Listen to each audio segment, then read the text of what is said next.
compromise is something that is often viewed as some middle solution. So we have usually a bridge representing a compromise, right? I build half the bridge, you build half the bridge, and it's a compromise.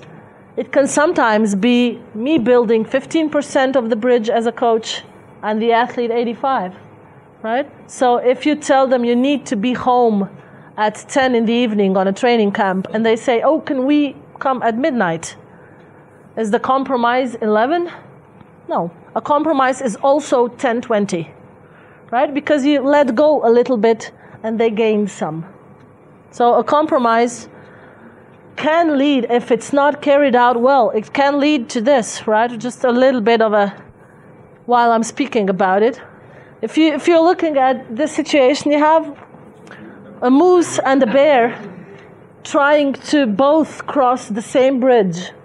And they have a problem, right? The bridge is too narrow, but they're discussing, right? And what happens? How are they going to solve this problem? They're not willing to make a compromise, right? It's my way or the highway from the both of them. So this isn't working, right? And they would just be arguing. So what happens when somebody else comes in and asks something, right? What would you do? Right? This cute raccoon just got, well, but having a compromise or being ready to create a compromise is something that will eventually lead to a solution that will be beneficial for both of you. From here on is just the fun part of Disney, but it's basically the point is, right, that by being very stubborn with your own solution, you don't get very far necessarily. You need to listen to the perspectives of other people, and sometimes it's the perspective of the little people that counts. So the perspective of your athletes is very, very, very important. So if you have two coaches arguing on a coaching seminar, which technique is the best? Perhaps the two athletes know best what they should be doing right now. Unfortunately, it's also the athletes who sometimes don't know what to do, so, right? We could continue with this, right? What do you think they're going to do? Fight, right? Why would they fight? They just saw coaches fight over the options, and you saw them fail.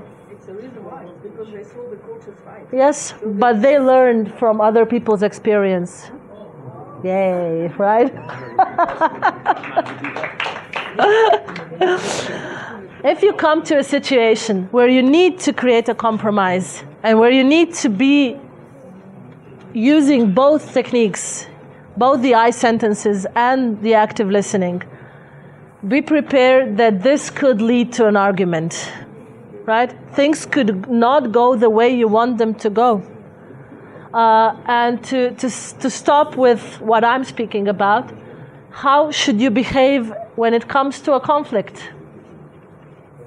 How should you behave in a conflict? First of all is to be willing to make a compromise. But then you should also listen to the other person. Allow them to finish. Coaches tend to do the following. When they're going in an argument and it's not going their way, they say, okay, I'm not going to speak about this anymore. It's the way I decide. So first they start the readiness to discuss, and then they just don't see it going their way and say, I'm not discussing this anymore.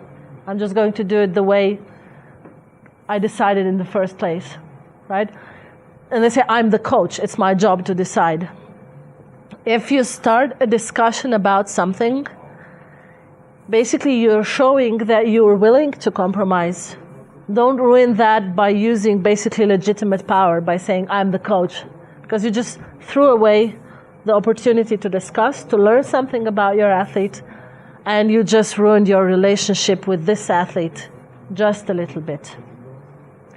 Now, the last thing that you are going to do is to try and use active listening and I sentences in little groups. Okay, so go in groups of 3. One is the athlete, one is the coach. So if you're playing together, one of you is the coach, one of you is the athlete, okay? And the third one is the observer. and try and discuss a problem situation.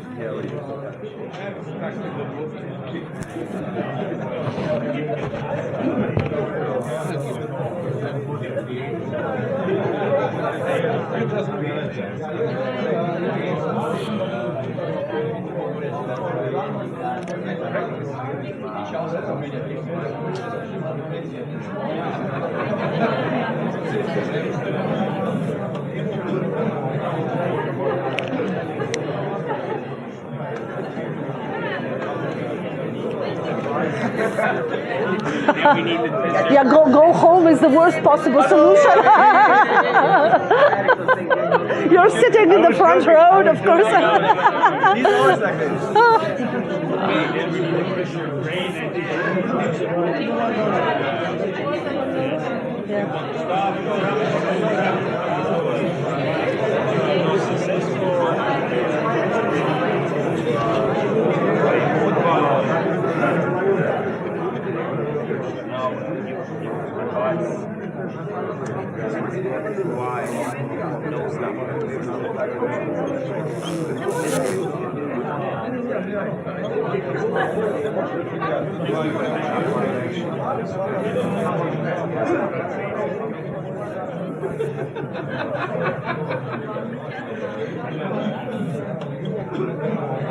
Okay, are you finished?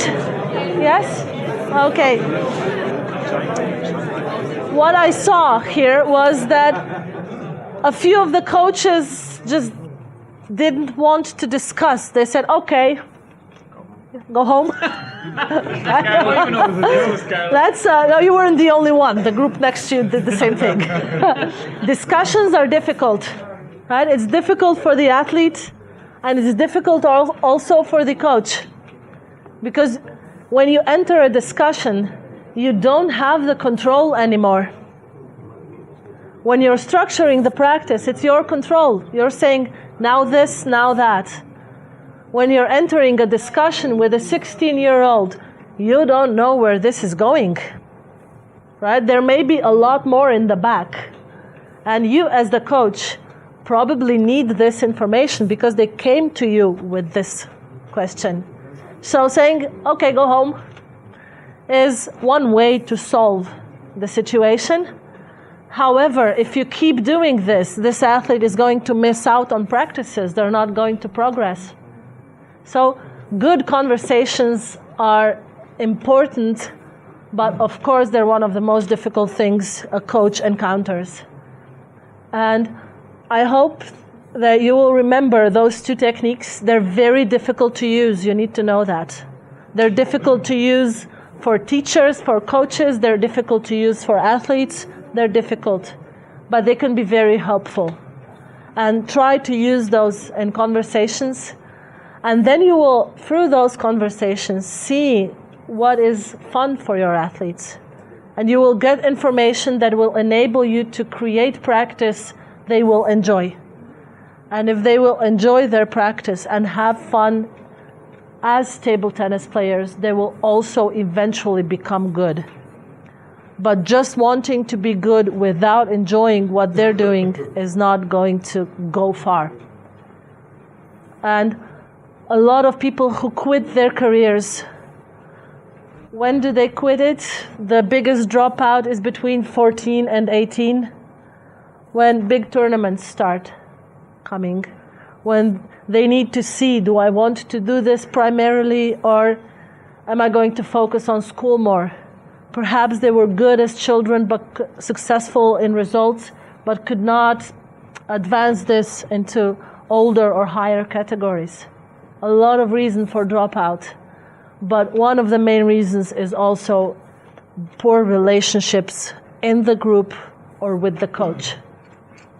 And coaches who try to understand this and try to speak with their athletes and keep them in sport during this difficult period of growing up will omit this reason for dropout.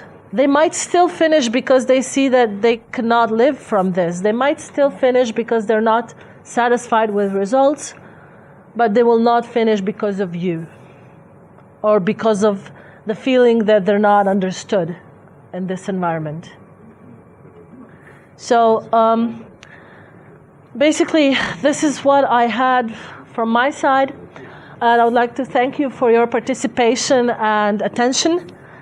And I was wondering, do you have any questions, perhaps? Yes, Patrick, please. I have a practical question. Yes. Like, let's say you have a player and he develops over 13, let's say he's 13 or 14, and he develops quite well, Yeah. and then he stops progressing.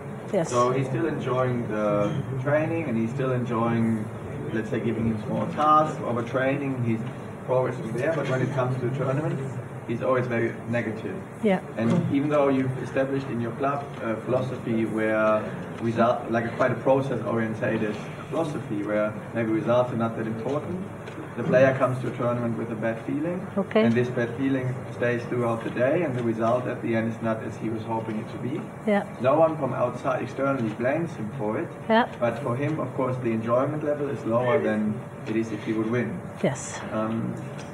I don't like. For me, I really like what you said there, but I found it also difficult then over years, 1.5, 2 years, Yeah. to always tell them one day this Yeah, comes, yeah. and then you play better. This is probably one of the worst ideas that coaches can install into athletes, saying one day you will do better. One day can be in a month, and it can be in a year, it can be also never. So saying one day this will work is not the best thing to do, but what you should do in such a situation is set very concrete, specific goals for this tournament. So I would like your serve percentage to be this much. Use the 3 tactics that we've been rehearsing in this match or during this tournament. So have specific, concrete goals that are not related to victory, but to performance. So, and if you're a process-oriented club, this shouldn't be difficult. Don't tell them or him or her, this is going to work someday. The worst sentence is, it's going to be okay. Oh, what if it's not going to be okay, right? So specific, concrete goals for a specific competition. And then your purpose was not to win today. Your purpose was to be more than this many % successful in this type of a serve or something like that. And then perhaps in the beginning it might not work, but if you keep repeating this, I don't care if you win. I care for you to carry out these 3 tasks that should be dependent on him, not on the opponent. So should be independent from the opponent or like this, yes. Don't tell him it will be okay. You have, there's a lot, when they're 13, 12, a lot is based on biological age. So you have children who are basically 13 years old in their appearance, but their chronological age is 11. And they're good because they're taller, stronger, faster.